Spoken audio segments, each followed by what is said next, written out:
હવે મોદીની ગેરંટી અને તેને લઈને જે પ્રતિક્રિયાઓ આવી રહી છે તેને લઈને હવે એક તુલના પણ થઈ રહી છે કે આખરે જે મોદીની ગેરંટી અને સામે સામે રાહુલ ગાંધીએ જે ગેરંટી આપી તો તેમાં મોદીની ગેરંટીમાં યુવા શક્તિ નારી શક્તિની વાત છે, ગરીબ અને ખેડૂતોને કેન્દ્રમાં રાખીને વિકાસની વાત છે, તો સામે પક્ષે રાહુલની ગેરંટીમાં યુવાઓને ન્યાય, ખેડૂતોને ન્યાય, શ્રમિકોને ન્યાય સહિત 10 ન્યાયના વાયદા કરવામાં આવ્યા છે। તો આ બંનેની જે તુલના છે તેમાં સૌથી મહત્વપૂર્ણ આ બાબતો સામે આવી રહી છે। એ ઉપરાંત 70 વર્ષથી મોટી વયના જે લોકો છે તેને આયુષ્માન યોજના થકી લાભ મળશે, 5 લાખ સુધીની સારવાર ફ્રીમાં કરવામાં આવશે।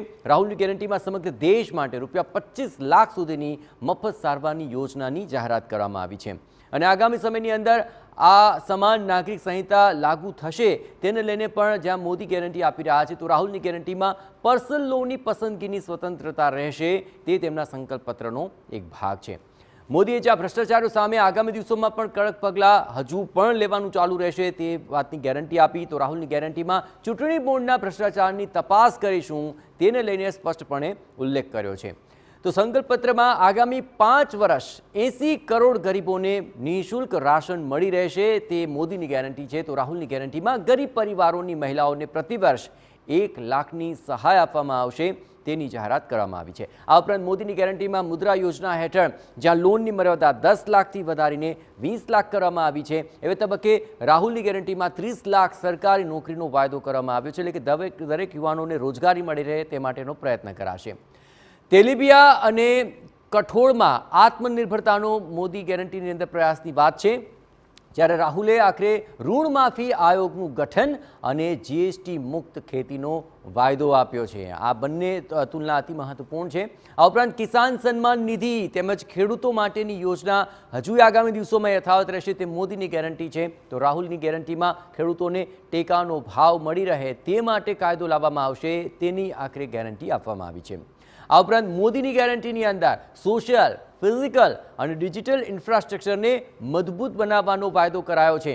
રાહુલની ગેરંટીમાં 10 વર્ષમાં જીડીપી બમણો કરવાનો લક્ષ્યાંક આપવામાં આવ્યો છે। આપણે જણાવીએ કે આ બંને ગેરંટીની તુલના જે થઈ રહી છે તેમાં મોદીની ગેરંટીમાં સૈન્ય થિયેટર કમાન્ડની સ્થાપના કરાશે તે વાયદો અપાયો છે। બીજી તરફ 1 રેન્ક 1 પેન્શન યોજના યોગ્ય રૂપે લાગુ થાય તે માટેના પ્રયત્નો હાથ ધરાશે તે રાહુલની ગેરંટી છે। મોદીની ગેરંટીમાં એક રાષ્ટ્ર એક ચૂંટણીનો સંકલ્પ અત્યારે સ્પષ્ટ કરી દેવામાં આવ્યો છે। તો રાહુલે આખરે ઈવીએમની પારદર્શકતા અને વિશ્વસનીયતા નક્કી કરવા માટે આખરે સંકલ્પ બતાવ્યો છે।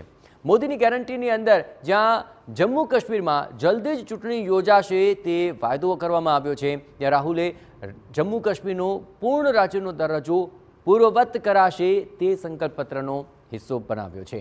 આ ઉપરાંત 3 કરોડ લખપતિ દીદી બનાવવાનો વાયદો મોદીના સંકલ્પપત્રની અંદર છે, ત્યાં રાહુલના સંકલ્પપત્રમાં આંગણવાડી મિડ ડે મીલ વર્કર્સના માસિક વેતનમાં કેન્દ્રનું યોગદાન બમણું રહેશે તેવો વાયદો કર્યો છે।